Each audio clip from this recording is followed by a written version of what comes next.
Thanks for choosing this free Anfield Index podcast. If you'd prefer to listen to this or any of our other shows without adverts, then now's the time to check out Anfield Index Pro. With AI Pro, you can supercharge your entire listening experience. You'll not only get all of our podcasts without the ads, but you'll have them far faster with our Quick Publish feature available exclusively for subscribers. AI Pro also puts you in the heart of our sound studio, with an option to listen to many of our shows live and interact with the podcasters in real time as the shows are recording. Upgrading couldn't be easier. AI Pro is available on all popular podcast platforms, and we have our own apps for Apple and Android. Just head on over to AnfieldIndexPro.com and get started today. Hello, everybody, and welcome to the latest Anfield Index Under Pressure podcast. My name's Dan Kennett. I'm still a bit under the weather. This time I'm going a bit hoarse, so apologies for sounding a bit weird. But here with me to discuss two wins. I don't have my namesake, Mr. Daniel Rhodes. He's a bit under the weather himself, but I do have our dynamic sports science duo. First of all, I've got our most qualified sports scientist broadcasting live from his ivory tower. It's Dr. Phil Barter. How are we doing, Darth? Glad to see you on the mend a little bit, but I hope Rhodesy's feeling better soon. What do you think of the voice? Is it ads or, you know? I think it adds, mate. I think this is almost your peak level voice, this, you know? I'll go full Darth in a minute. Yeah. Just need the voice controller. Right. And we've also got our most practiced sports scientist. He's had more clubs than Tiger Woods. It's Mr. Simon Brundish. Evening, boys. It's nice to have two wins, even though 2 wins. But 2 wins, great. Brilliant. So let's start with the first of those wins, Si. You were there. Yeah, nice First Champions League night. First trip to Anfield this season? Pardon? First trip this season? No. But it's weirdly, I took a couple of neighbours with me who are from Naples. And really? It was Nice. Fran's first ever game, and she was like a Maradona fan. She lived 2 miles from the stadium. Maradona or Cavaradona? Maradona. Okay. So yeah, and we were like main stand near the away end. So it was a pleasant experience. You were near the away end. Yeah, that is that. They're quite lively, aren't they?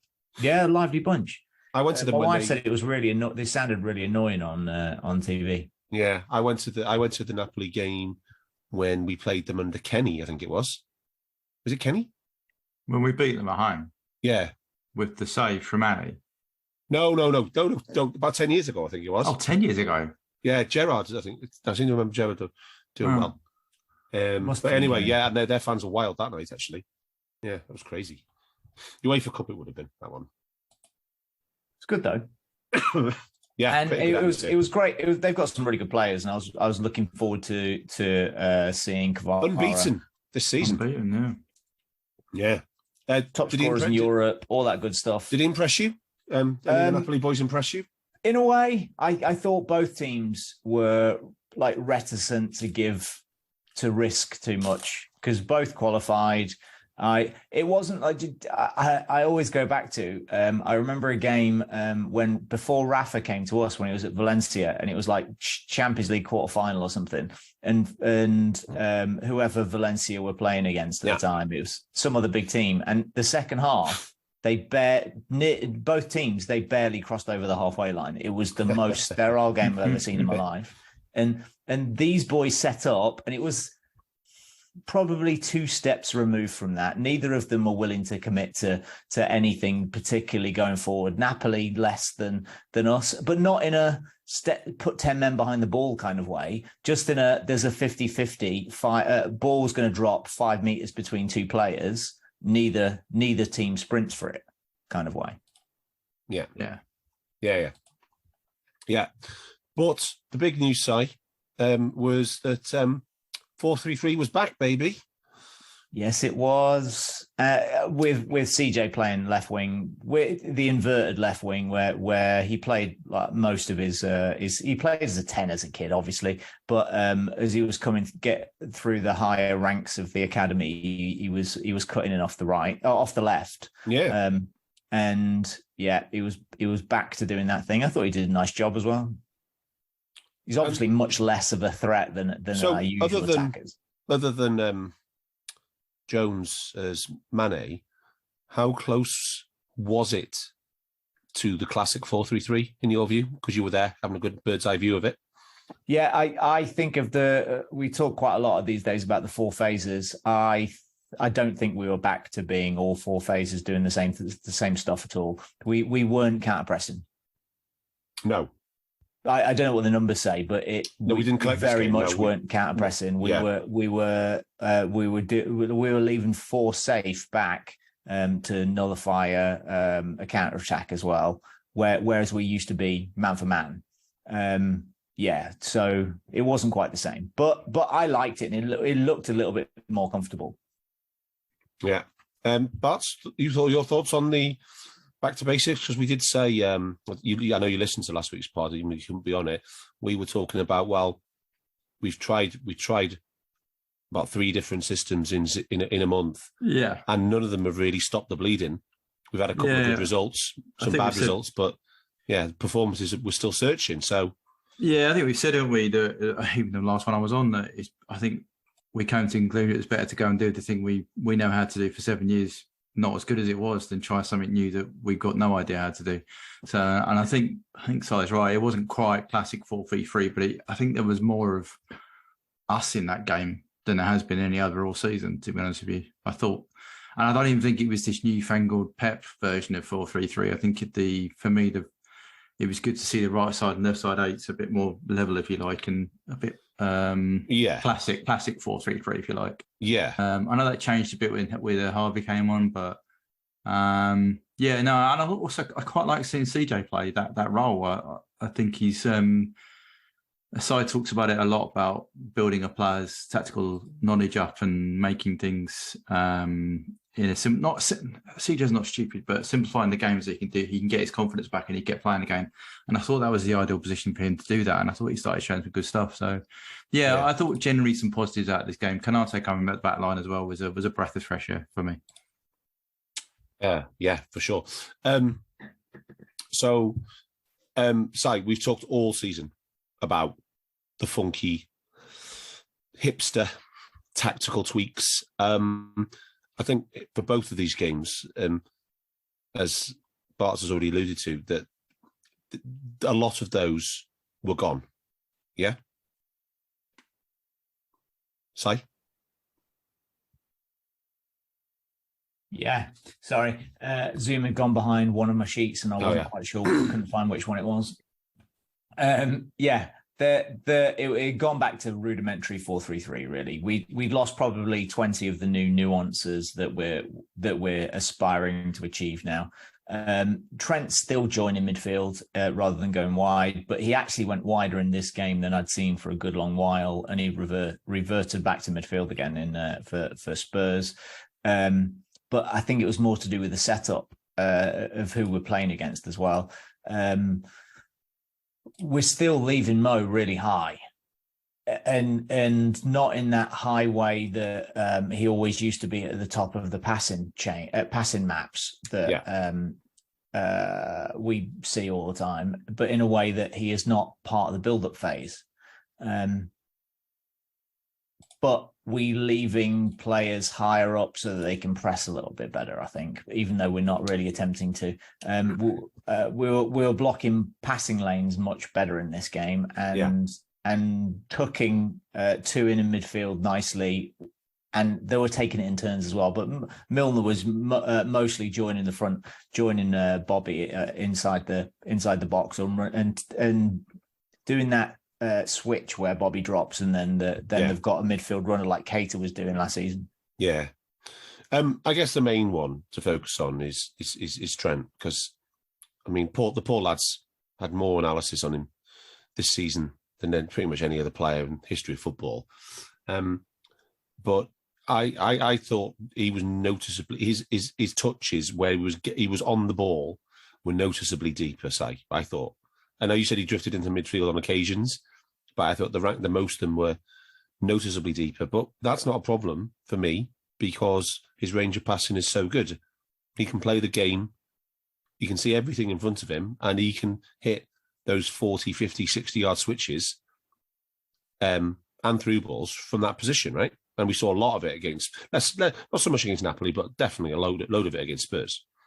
Yeah. I think it might be the one remaining nuance of the change of the season. In the last 3 games, we've had 3 different systems, and in all of them, Trent is basically, so we're playing when we got possession, we got 2 at the back, and then we've got Thiago and Fab. Thiago's left of Fab, and then Trent arrives next to him, and so we've got a recycler and then 2 passers in Trent and Thiago to build from. Then Harvey or whoever else it is somebody goes wide right. The fullback goes wide left, and then that leaves 3 up with 1 floater.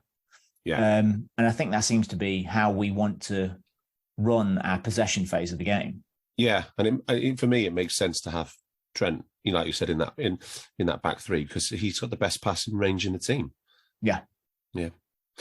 But Si's already touched on it there. The left back attacking. I think we saw that in this game, didn't we, with Costas? Yeah, I mean, I'm just looking very aggressive. The pass networks I'll put in the chat afterwards, but it just absolutely backs up what Si was saying there. You've got Costas more advanced than Trent, pretty much just outside the left half space. CJ and Salah are in the half spaces, respectively, either side. And then you got, as Si said, Bobby and Milner are kind of floating in just outside zone 14, with Thiago and Fab tucked in as a 2 in front of the 2 centre halves, with Trent joining in on the right. So I think that's spot on what Si said, and the data backs up that, obviously. But I think even up to the first sub phase, we held that position. Obviously, when we break down and we do subs, it changes up the metrics. But the good thing for me in the Napoli game was we started to see the thickness of the line for me on the pass net, which is how many connections of +4 you get between the fullback and Salah. And we know how good that is for our attacking phase, and we started to get that. And then, but equally, the other side, you've got Costas, Van Dijk to Costas into Jones is also a very thick number of connections. So that I'm looking at that going, that I've seen that shape before, and that's to me, it's more going back to that classic. We've got rid of a lot of, as I said, the nuances, and we've just gone back to doing what connections do we know works, what positions do we hold. It might not be the exact same players in those positions, but it's players in those positions holding those roles and receiving the ball in the right area. And I think Milner's role at the weekend, not Milner's, Elliott's role at the weekend, I thought was really fascinating, even more enhanced what Si was saying with the 2, with Thiago and Fab coming round with Trent, and then Elliott kind of floating across with Bobby, which Milner couldn't do against Napoli because he hasn't got the legs, but you could see where he's trying to pick the ball up and do that. So, I think a lot of positives for me on that front. There were still negatives, obviously, but no, definitely the pass map, but certainly back that up.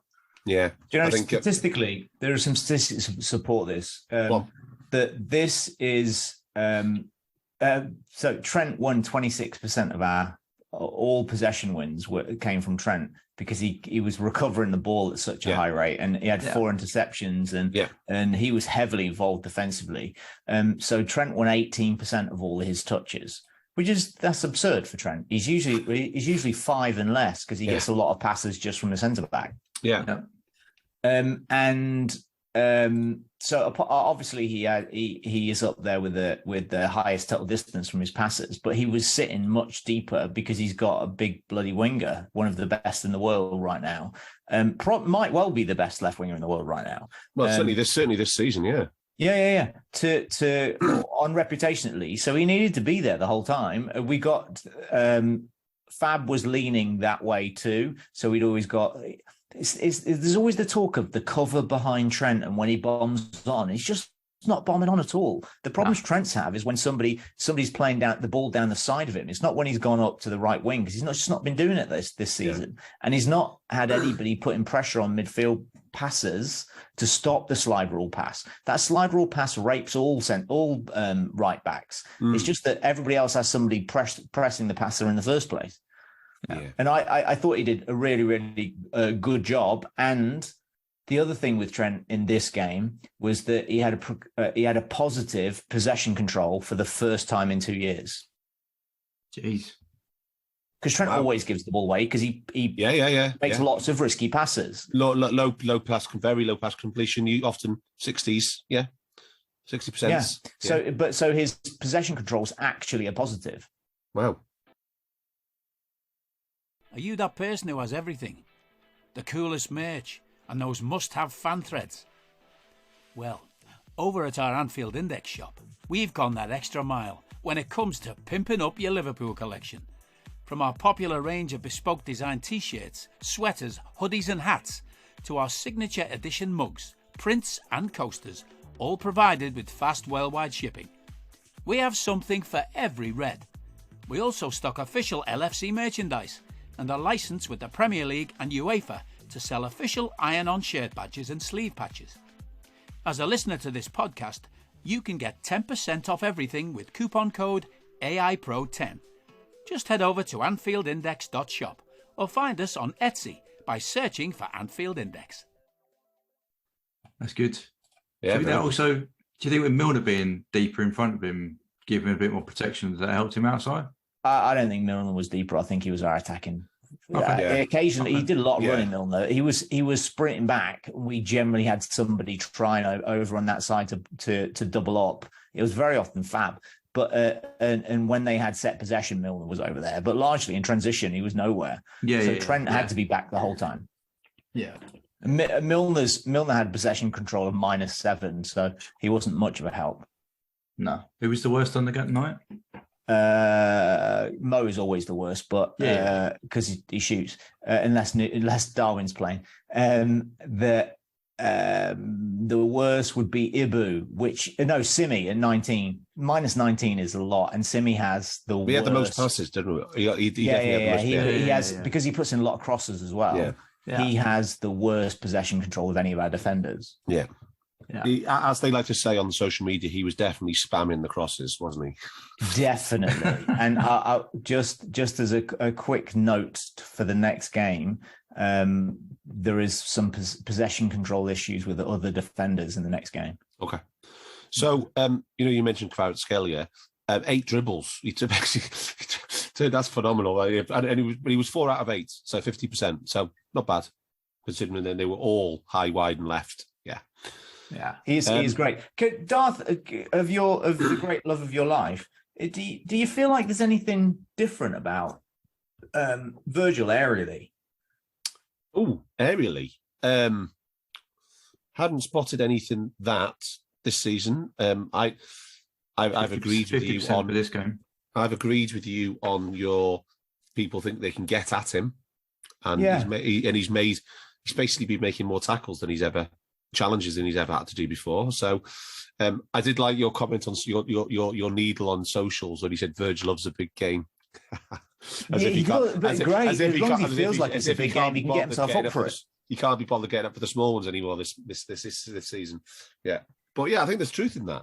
But no, I haven't noticed. In his defense, before you finish this off, right?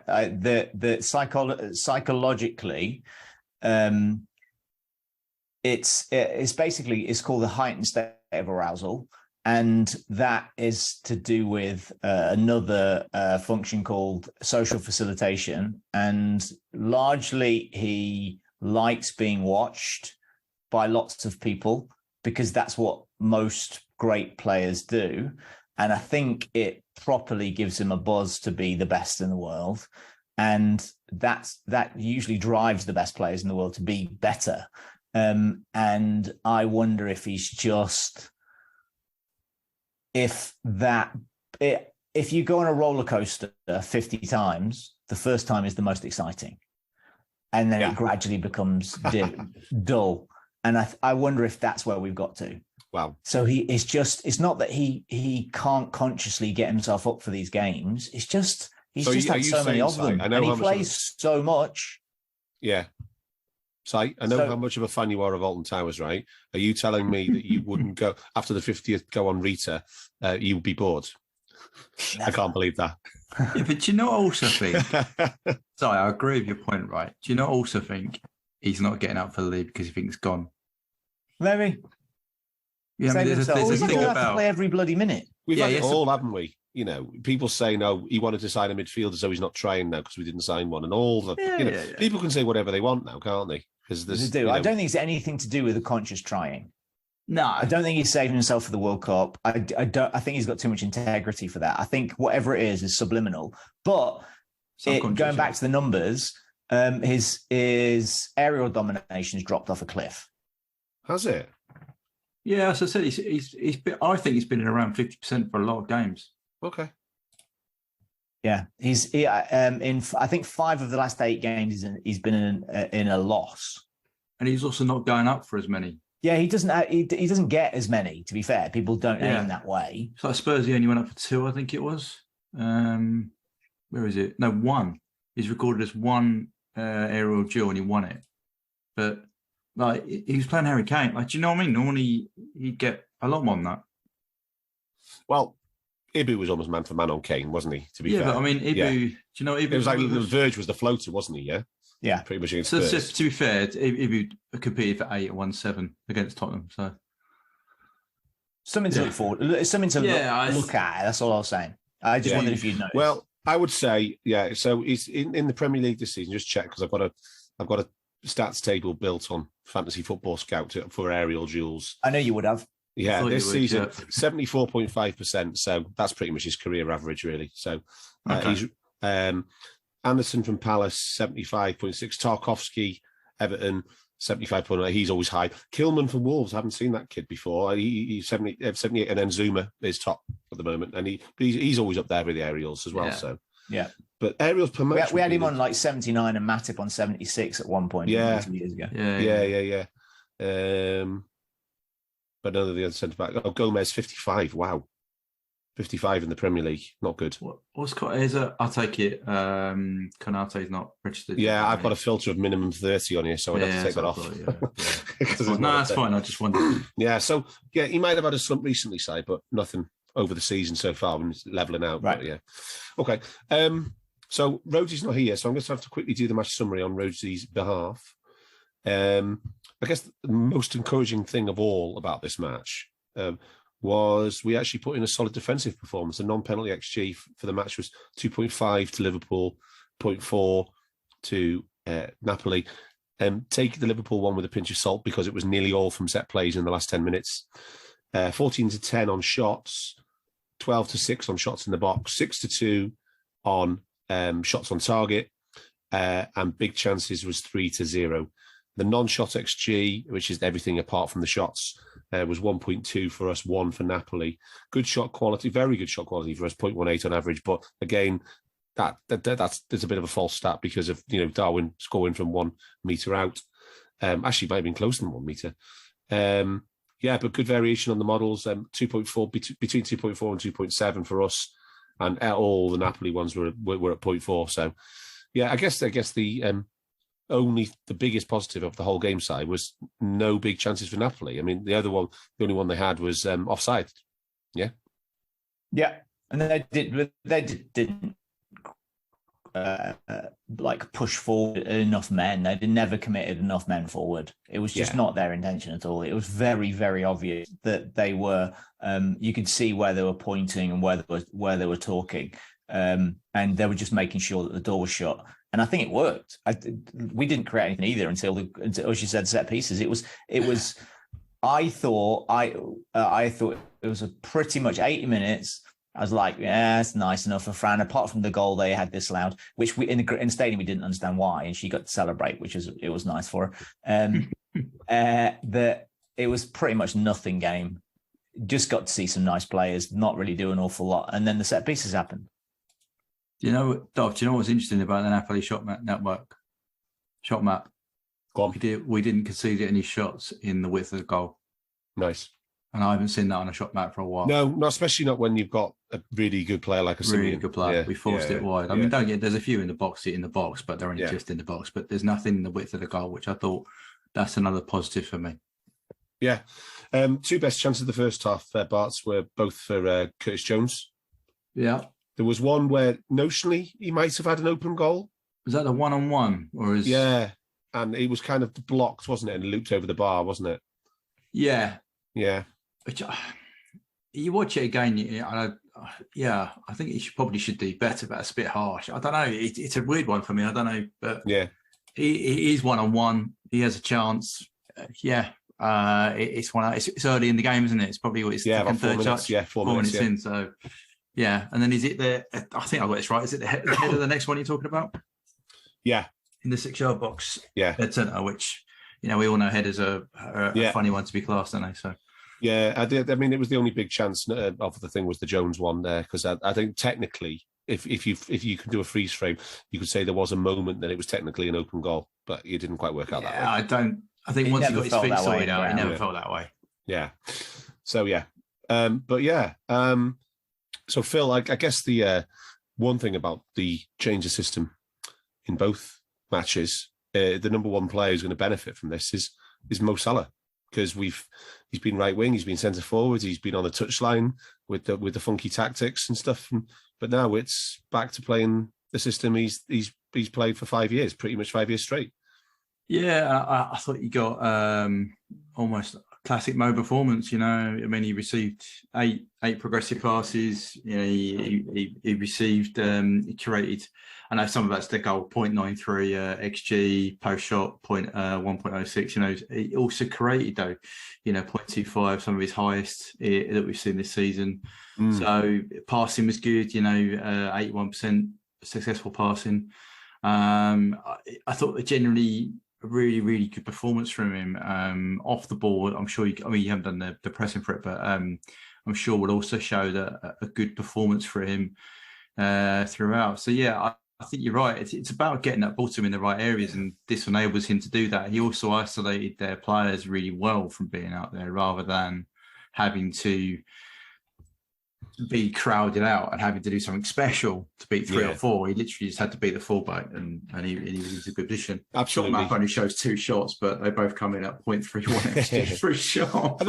I mean, he's your most dangerous attacker. Yeah, he's your best or your second best player in the whole team. We've always said that the system has to facilitate him, and maybe the biggest benefit of going back to the 4-3-3 without the funky tactics is that we can just go back to facilitating Mo Salah. Yeah, I think I said that we'll come on to it at Spurs, but I think if we do that, I think it gives us the best chance of getting something out this season. Yeah. Generally like you said, get your best player on the ball. And it also, I think, enabling everybody else to do the roles that do that. They know what they're doing then. Do you know what I mean? It's not worrying about, where's he supposed to be? Are we supposed to be getting Trent in there and that? It's just, right, the idea is we get Mo the ball in the best positions and he scores. And he's had the most goal involvements he's ever had as a season, right? 20 so far this season. Right. Which is the most he's had in all seasons, bar his big one. So he's not having a bad season at all. No, that's not bad. So let's talk about the goals. Darwin comes on 73 minutes. He comes on for Jones. Yeah, and just proceeds to run amok, I think is the best way I'll put it. It's and then for the goal, I mean everybody thinks it's Van Dijk. Let's be honest, everybody thinks Van Dijk gets that header, but you watch it yet again. I mean, the man is majestic in the air, isn't he? They're both hard to be fair with you. They are both very good, But no, I mean, just going back, it's cost us one hand out mid-zone. Darwin wins the header, GK parries it, and then second phase, Mo smashes it in. So it's almost a classic set play. You know how many times have we spoken about our set plays? But it was directly from the initial ball in, wasn't it? Exactly, but it's also mid-zone. It's an outswinger from the left back on the left side of the pitch into the mid-zone. Yeah, we get it on target. If he doesn't go in, and then we got players around Smash to put it home. And I just thought, if Mo didn't get it, there was a player. I think someone was behind him who would have got it as well. Do you know what I mean? So it was this was set piece, Paul, if you like, if you want to go that far. Yeah. But the guy Darwin's header was brilliant. Really, Did you see the header that Nunes scored for Uruguay? I think it was in a friendly in the build up to the World Cup. That was absolutely majestic. There was serious hang time on that one, and he just sort of puts the ball back in the direction it came from with power. It was beautiful. I mean, you can't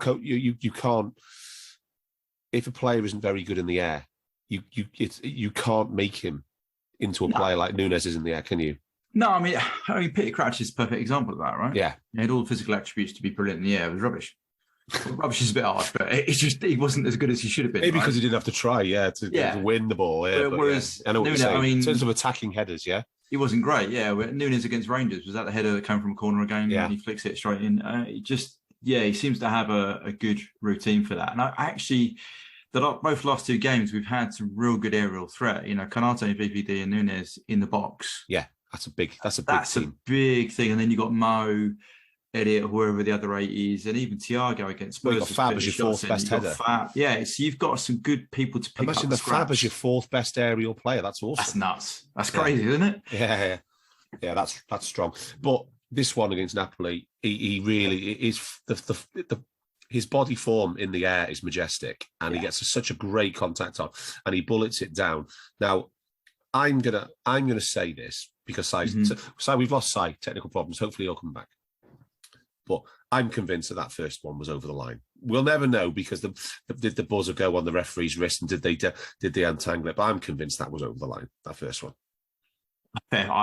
You got better eyes than me. I didn't see an angle where I can conclusively say it was over the line. Okay, fair enough. All right.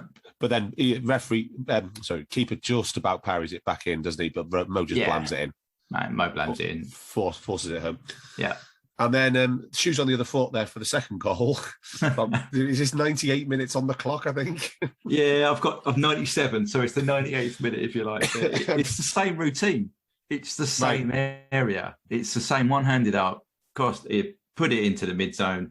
DVD this time actually wins the header. I think he should probably score, if I'm being honest with you. I don't think it was going in. I think it was dribbling just off, wasn't it? And then Darwin gets played on by Zielinski and he puts it in. Yeah. So, but VVD's definitely thinking of his goal bonus there. Oh, for sure. I think he probably gets one for a clean sheet, right? Lands it from an inch out. Yeah. And then Zielinski's going, the old adage, you if you're on a post, get off it quickly, and he doesn't. Yeah. And pays the price, So, but no, I think for me that we ran the same routine literally 10 minutes later. And Napoli didn't let us score again. So that's good. But good I think that's we do preparation, and there's some things in this game we've spoken about the shape and the rest of it. But little things like that for me show that we're still doing some of the trying to get the marginal gains, and that's a good way to keep going. I think. Yeah, it's going to be a close season. Been a threat all season. Yeah, definitely. So let's move on to Tottenham. Big game. A lot of pressure on us. Before we let's do our lineup, let's talk about Spurs because they had a big game in midweek in the Velodrome in Marseille. They just about win it somehow. Just got over the line, yeah. Just to get over the line. But, you live in London. There's been a lot of pressure on, right? Spurs are under the pump, right? They're flying high, but there's not many people happy with them right now, are there? The fans. No, but I think I'm going to offend a lot of fans here, but Spurs fans are a very different breed. I think they want success, right? But they also want to play really nice football because it's the Tottenham way. Yeah, it's like West Ham. They want to play the West Ham way. So West Ham fans are now finally gone. Actually, we'll take Premier League stability over a fancy football. Tottenham are still somewhere in the middle there. They want success. They want to play the right way, and now they're sat in Champions League spot, qualified from the group. They haven't been doing that regularly for years. They're not happy because they're not playing Tottenham way. Yeah, and I think they're still working out where they are. It sounds really hard in football, hierarchy, if you like. Yeah. That the top managers you play who are successful and play good football aren't going to come to Tottenham yet. No. You've got to get yourself there and do the rest of it. So I think, but you're right. He was under the pressure because of the previous game. Did they get beat at Brighton, or was it close? Yeah, they've had some. They won the previous game, but they've had some dodgy results lately. Yeah. But I think it's more thing is that everybody's been talking about the performances for Spurs. Not been great. Not been great. But I guess the most important thing for us on this perspective, from our perspective, and analysing the tactics as well, it's a bit difficult for Conte to play his tactics, which is essentially a back five counter-attack, right? Yep. When nearly all your good counter-attacking players are injured. Yeah, for sure. I mean, midweek they played 3-4-3.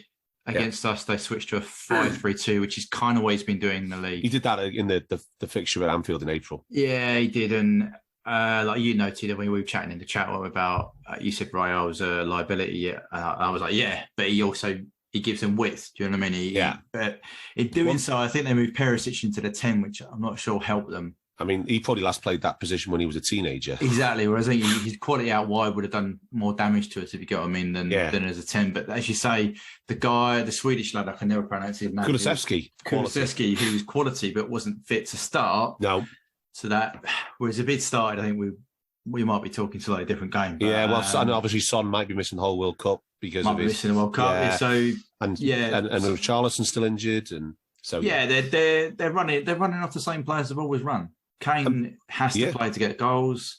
Dyer plays at the back. Leroy plays in goal, and then Holberg or whoever is the stopper in centre mid. Yeah, but I was going to say about the midfield composition as well. But 3, what you would call sixes. Yeah, definitely. Which is a really unbalanced midfield as well, though, right? Yeah, but they did that. We've just chatted about in Napoli, where we had 2 players coming into that zone just outside zone 14. Yeah, with Bobby and Milner. Conte is very, very good at setting up teams to stop you doing the stuff that you're good at, right? Yeah.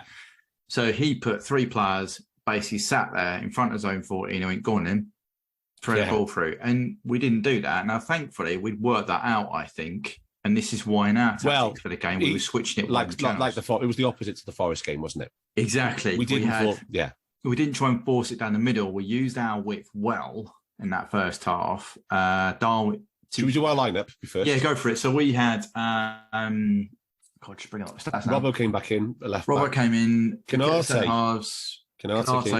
gets his place. Fab. Elliott came in for Milner because Milner's got a head knock. He wasn't even on the bench from concussion. Concussion protocol, I think that is. Yeah. And then Nunes came in for Curtis Jones. So, and it most was importantly, 4-3. we kept 4-3-3.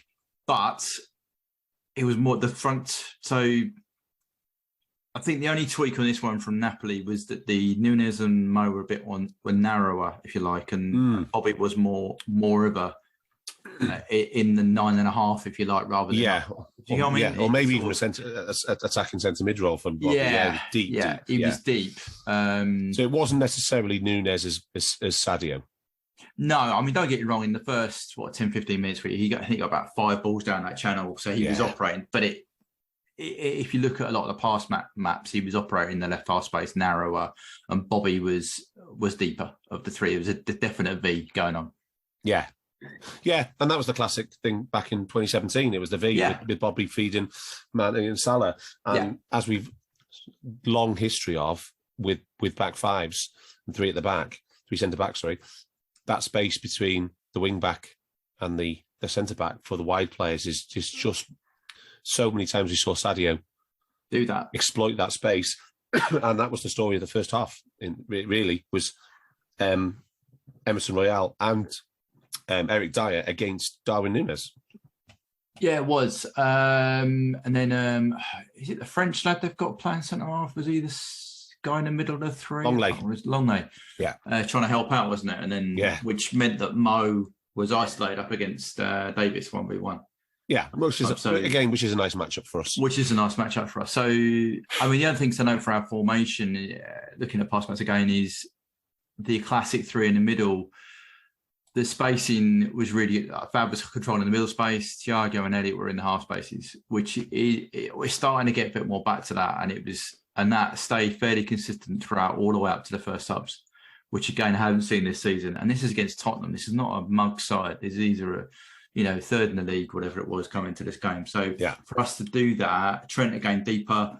Robertson actually got the most EPV of the game. In all the pass maps, so that's the measure of how much threat he was carrying from his positions he was taking up for all attacking actions. Trent was deeper, as we've discussed in all of the pass maps all the time period. So I generally this was the test for me.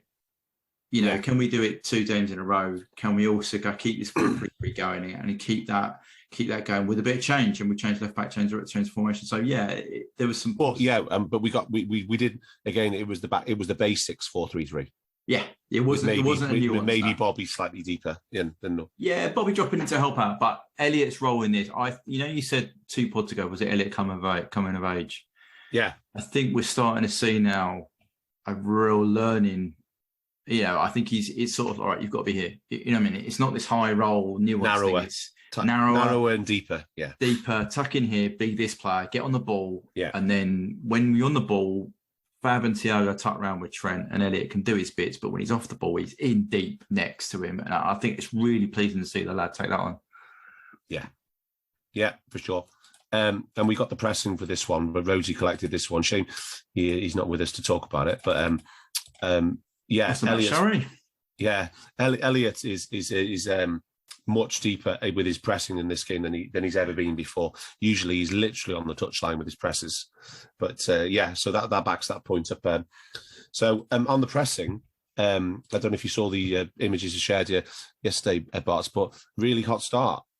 And the Papa chart does actually tell the story of the game, we think. I do, yeah. I think I said to you this morning, wasn't it, when I was on the way in? Just trying to find the image now.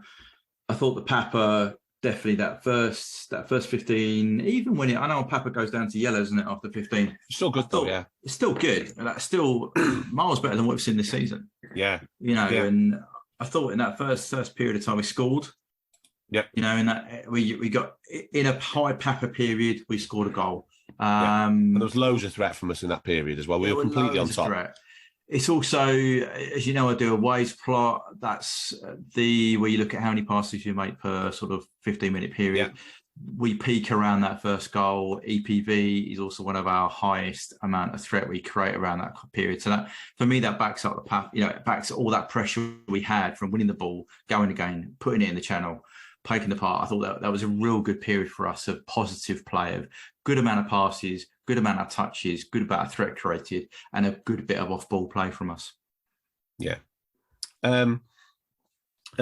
Just Rhodes's observations I asked him for, so we can read it just for the listeners. The intensity was there at first, but as the game wore on, failed presses started to increase, and then more importantly, we even stopped trying to press at all and dropped into a deep block to reduce the damage, which invited Spurs onto us more. We did concede some shots and crosses and counters from failed presses, particularly in the second half. He thought the best on the eye when he was doing the collection was Bobby.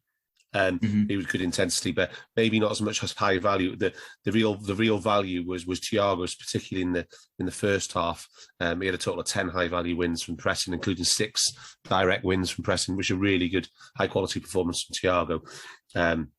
But overall, Rhodesy thought Bobby was very good off the ball as well, and he certainly had a lot of people to deal with in that position with Spurs' 3 DMs. Yeah.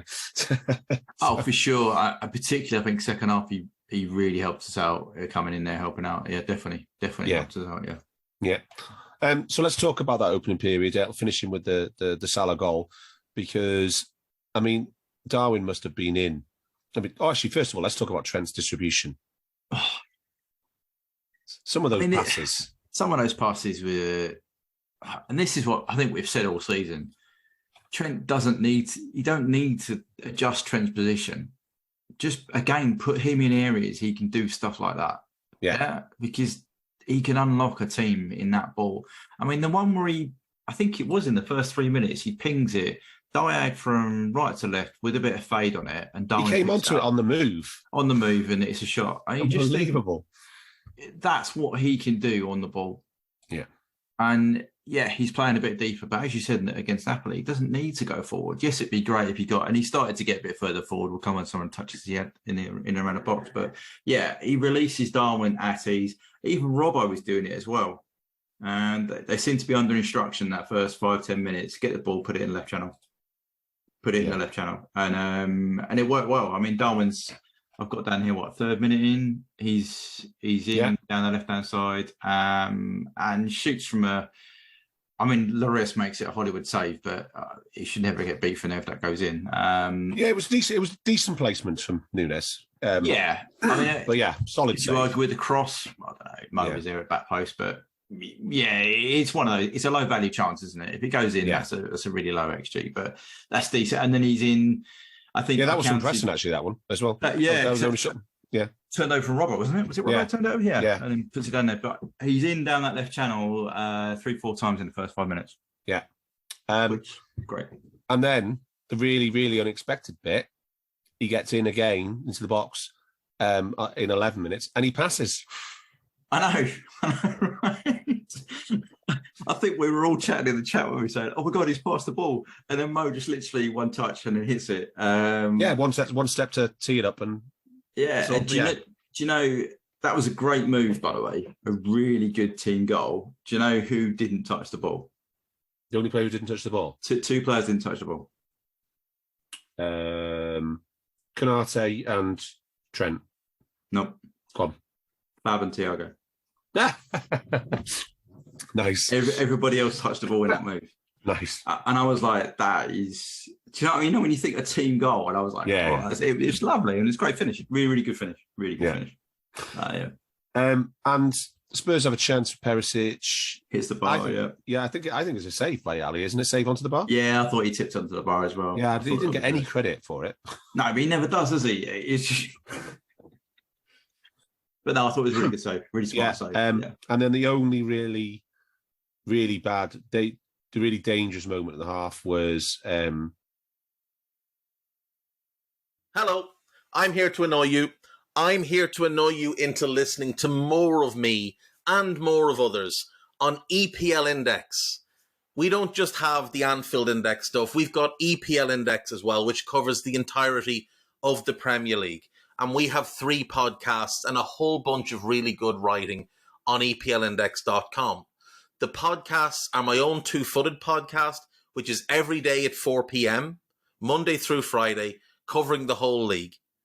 We have A Tad Predictable, hosted by Tadiwa. You know Tadiwa, he does Anfield Index. He presents A Tad Predictable before every Premier League match week. And then Kevin DeVries and his crew on the EPL Roundtable, they're every week after the Premier League match week. So make sure you listen to everything we're doing on EPL Index and follow us there on Twitter at EPL Index. Thank you. Bye-bye. Actually, no, I'm thinking the second half with Perisic gets in again and hits the... That's the second half. That's the second half, yeah. Yeah. There's a Hollywood volley from Thiago, which is sort of pings around the box a bit. Yeah. But it pretty much goes straight back to then the 40 minutes and the second goal. I mean, this is exactly what you need. We dominated the half. We should have been going in at least 2 goals ahead, and we do. Yeah, and this is actually after a good period of attacking waves. We've had a couple of shots off, as you said, with Thiago. The threat this is the highest peak of threat we create all game. Just before this. Is it? Then it goes back to Ali. I think we shuffle it off. Ali pings it long. And then I think Dyer is literally just trying to recover. Do you know what I mean? We've had a really big sustained period of pressure here. I think we had 3 shots in that period. As I said, it's a shocking mistake. It's a shocking mistake. I don't know what he's doing. Even if he is trying to recover it, he should never have made that mistake. Mo nips in, and it's a lovely finish for Mo. Really nice to see him get that. That's not back. Savable, that shot from Mo. The way he dinked it, That was like the Messi one, wasn't it? Over the keeper, yeah. I thought, do you remember City Champions League at Etihad, where he goes in and just ice cool, Ox plays him in, he just chips him. That's that finish. And and I thought it was just as 2-0 for me was just deserves. I thought we were by far the better team in the first half. Yeah. And just a heads up for some Mo Salah content, which will be coming your way on Anfield Index. We are readying everything that we need because he is now only the Egyptian king is now only 2 goals behind the king, which is quite remarkable. 182 goals, I believe, for Liverpool now. Kenny, 184. Was it 172, 174 maybe? But in half the amount of minutes of the king. So Eddie's got some special stuff lined up, so we shall see. Look out for that on Anfield Index coming soon. But anyway, we go in. It's fair to say, Barts, that there's the cliches about Spurs in the second halves, but obviously we're more interested about Liverpool. Mm-hmm. And we've talked all season about the physical side of things. Si's posted the running numbers. They're not great. Spurs won the running, 109 to 107. Yeah. Spurs won the high speed by 300 meters in the high speed runs. And we just had 3 more sprints, total sprints, 111 to 108. So, but we really saw that drop off in the second half, didn't we? Us, physically. I thought it really told. I think we had a go. What did I write here? They came out and within a 5-minute period had a free header that Ali saves. They hit the bar. They had a cross. They hit the bar, and then they had another shot. So from 45 through to 50, we were proper under the caution. Everything points to that. You know, we don't make any passes. We have very few touches. Our EPV's through the floor. You know, everything is saying that we're under the money. Then we have a good move on 53. Starts on about 50 when Darwin's played in, and Mo doesn't quite get the shot off. So we have a little bit of a break. But even if you start looking at our position as a team in the second half, comparing first with second, we are deeper. Yeah, the centre halves drop pretty much into the zone 14 we're trying to defend, whereas the first half we're pretty much on halfway line. As the average position we're picking it up, Firmino is now pretty much in midfield in second half. Do you know what I mean? So it's a real shift from being a nice shape in the right areas to now it's condensed. We're a very condensed block in the second half positionally. Yeah, because Spurs have come out really hard, really hard, really intense. Yeah. One player we really need to congratulate for his performance in speaking Spurs is Ibrahim Konate.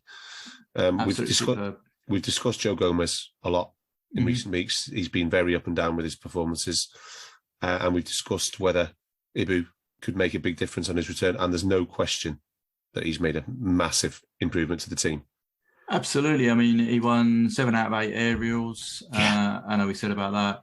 His passing, just looking it up now, was just get the right line for you. 77% successful, which is fine. You know, long range took attempted 4 out of 4 long range passes. Yeah, final third, 3 in the final third, which is good. Okay, the most 11 clearances, blocks, or interceptions, which is the most in the match from any player. The most in the match, yeah. Yeah, and then he had another 11 recoveries as well on the opposite numbers. 3 out of 3 tackles.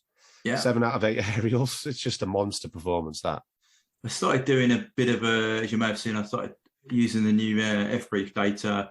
He had the most touches in the defensive third of any other defenders. He had a touch in our defensive third, half a touch per minute. Yeah. He also had the second most of our defenders in the midfield third as well. So a very good performance from him. We touched on it before briefly when we were talking about the Napoli game, where he almost man-marked Harry Kane, didn't he? All over the pitch. He followed him literally everywhere. Yeah. And I can't remember us really using maybe we did it. I think Fabinho did it on Messi in the Nou Camp when we went there, man-marking effectively. But it's very rare but it made perfect sense because Kane had no one to pass to in this match. Because Kane likes to drop in and feed, he likes to be Bobby and feed the pacey players ahead of him, but they didn't have any. No. So you could follow Kane with confidence because he was the centre forward and they didn't have any runners. They had no runners from midfield. They had 3 defensive midfielders. They just had 2 wing backs and that's it. And equally, Kane is not as mobile as he was. No, it's all. Right, so he's only playing in a certain area. And this is where we were chatting about when in certain phases of the game, Thiago and Fab shuffle across. Yeah. So they block the passing lanes where if we lose possession, the ball into Kane isn't on. Yeah. Right. And this is why the sub was crucial. Because rather than Perisic was trying to receive the ball behind our screen a lot of the times, and he wasn't getting it. Yep. So the ball into Kane wasn't on.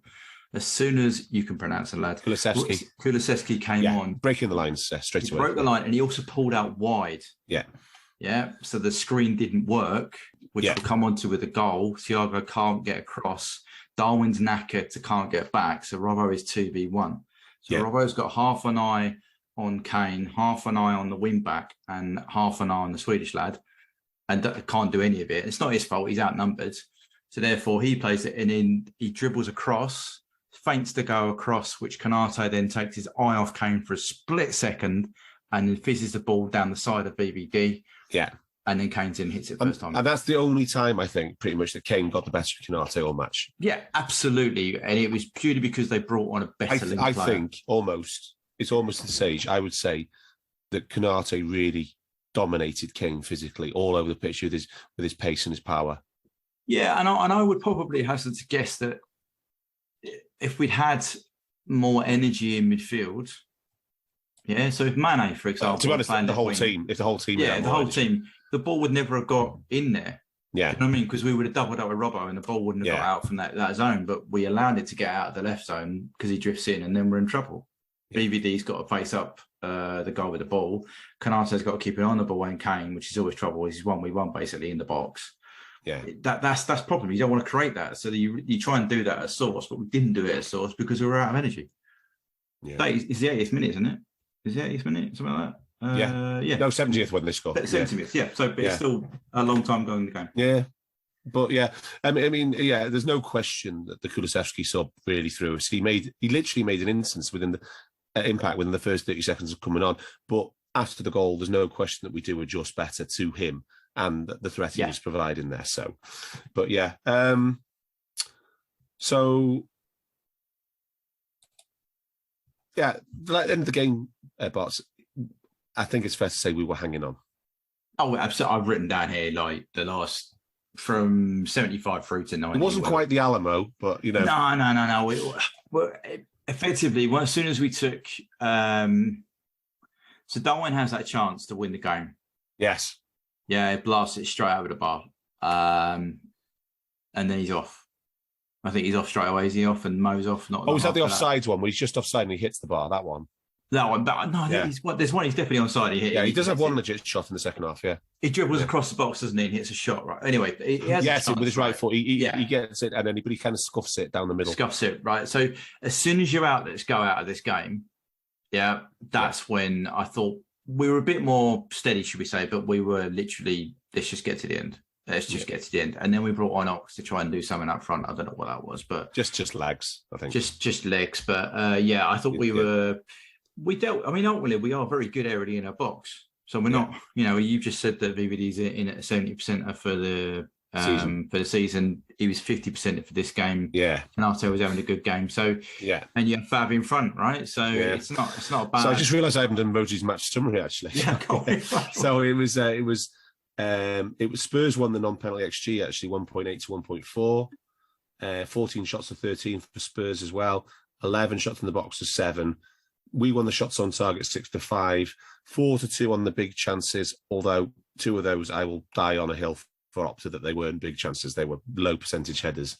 Yeah, but Opta's got to Opta in that respect. Penalty bot touches was level, 26 each, and there was Opta didn't like us on the XG models. Everybody else had us around 1.5. But also Opta didn't like Spurs so much either, so it was very much level on those side of things. So it was quite a close overall profile for the match, but it was unquestionably a game of two halves on the stats. Oh, for sure. I mean, what I've got on the stat is 1.47, and I think Spurs 182 or something. Yeah, 182. The thing to note with the Spurs shot map. So as Napoli, I said we didn't concede a goal within the width of the goal, right? Yeah. Spurs. We have.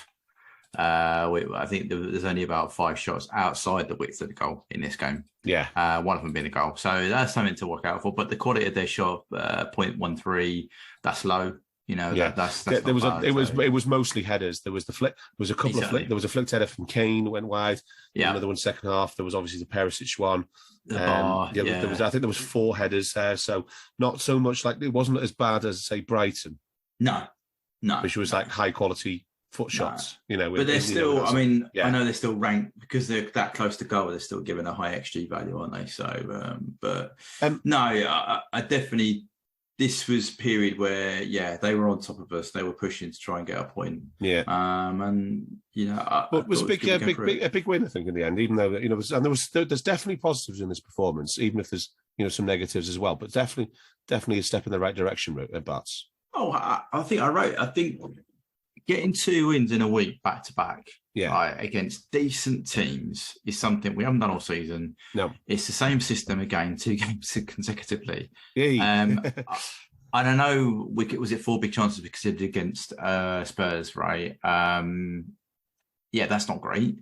But Napoli was 0. So it's. I think there's progress there. I think we've put together probably 90 minutes over the 2 games there. We were absolutely. I thought we were very good. You know. Yeah. So that's the gender point for today. It's something we had a lot of big chat about in our own WhatsApp group.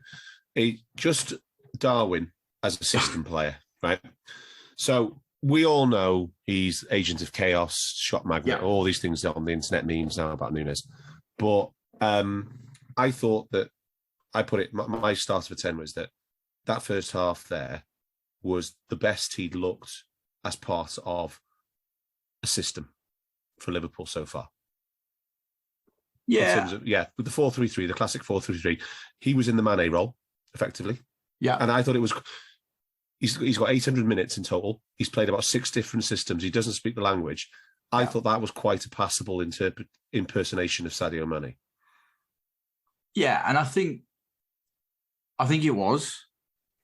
I still see a lot of things that concern me. Concern's probably a bit harsh. I don't mean to be too negative. He has got limited minutes. Needs work.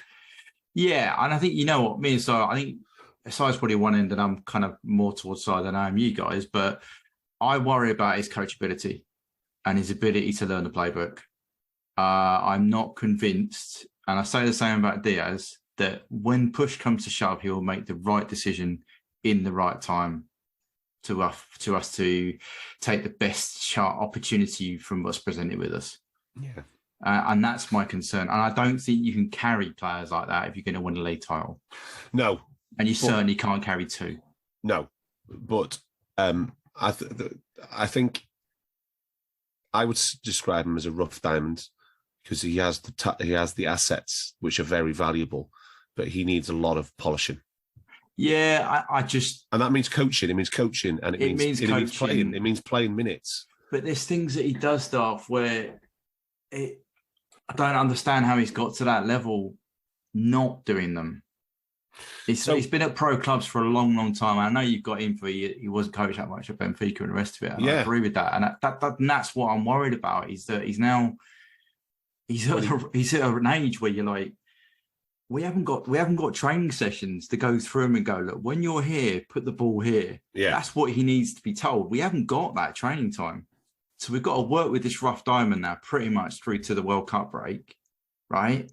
Then we've got to do a real hard reset with him. Because is he at the World Cup? I think he is he? Is he at World Cup? Yeah. Is it the years of the World Cup? Yeah. All right, so we haven't got that training session with him. So he's coming back after playing the international tournament. We've got to keep playing with this rough diamond that we can't get into him. Some real basics. Like you watch the top players, when they get into certain areas, will know implicitly because they've learned the tactics. They understand how it works. They understand the timing. I put the ball in that area. We've got the best chance to score. Darwin doesn't do that. So we reached out to our old Anfield Index contributor, Marco Lopez, who's a Benfica season ticket holder. Very, very good. Very good. Follow us at FootyML. I think he did a pod when we signed Darwin about how he had not been coached. I do recommend people on AO go back and look for our back catalogue on that as well, about how Núñez hadn't been coached at Benfica. So Si calls him a street baller, as we know with Diaz as well. I went back to Marco and just asked him what did he mean? Should he just explain that? So I'm just going to. He gave us a very long reply, almost like an essay length reply. It was an essay. It was very good, well written. Very good tactical things. I'm just going to read a few things for you lovely listeners, see if my voice holds up. So he had 2 coaches at Benfica. So George Jesus, and it was his second spell at the club, who was very much in the second spell. He said he was a political acquisition designed to win a club presidential election. He didn't do anything, he said, in Marco's opinion, to help Núñez develop as a player, but he did stumble on almost by accident playing a 3-4-3, where Darwin became the focal point of attacks off the left. Yep. So he says that Darwin had very little tactical intelligence and sense of game in IQ, but his speed and physicality were unmatched, and no one could live with it. And basically, he ended up getting goals a lot as a result, and because he was Benfica were a dominant team. Yeah. And then he had another coach, Nelson Verissimo, so in Marco's opinion was somehow even worse, less influential and less intelligent than George Jesus, and the team output worsened. But he said that only made Darwin's raw talent stand out further. Went 4-4-2. He played at centre forward, but he pulled left from the centre forward position. Also pulled as a second striker behind Ramos, the centre forward. But again, he was always the guy leading the counterattacks because of his physicality and his pace. He said Benfica didn't have particularly well coached attacking movements or structures or patterns of play. It was almost like get 11 players out there and kind of figure it out. So his view was that there wasn't a structure there, so your raw attributes then come to the surface, which is Nunes with his power and his pace and his shooting, basically shooting power. So very much an unpolished talent, and it's not somebody who was being told to in which areas to stand, or where to run, or which direction to run in, or think about his first touch or what his teammates are doing. So yes, and I think that's exactly what me and Si are kind of saying. And my worry is that can we get anywhere near? I don't think we're going to get a Mane level of autonomy, if you know what I mean. But if we get somewhere near that, then fair enough. If we can't, but if you can maximise those incredibly valuable raw assets in a system where you can maximise those things, I think that more than compensates for that.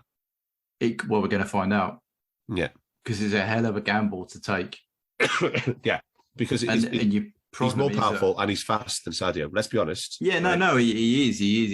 It's just, I think that'll take a fundamental system change to do that. Yeah, we won't see that till next pre-season. And I will stand by the fact I don't think you will get the Diaz and Nunes in the same side if you want to win the league, unless they both need to learn how to do stuff. Yeah, and of course we have to mention the language barrier. He still can't. Apparently, he still can't converse with Klopp, he often goes through Thiago and the other Spanish lads. And Naby suffered from that as well, isn't he, in midfield? So it's a known problem. But my voice is really giving up now. You're going, so I'm going. So that is your Under Pressure podcast for this week. We will be back next Monday for the final UP before the World Cup, where we're going to be looking briefly at the Derby game and in a lot more detail at Southampton. Until then, up the Reds. We hope you enjoyed listening to this Anfield Index show. Please be sure to subscribe to our channel so future podcasts find their way to your device automatically. There's nothing quite like fan engagement, and we'd love to know what you think of anything discussed on this show.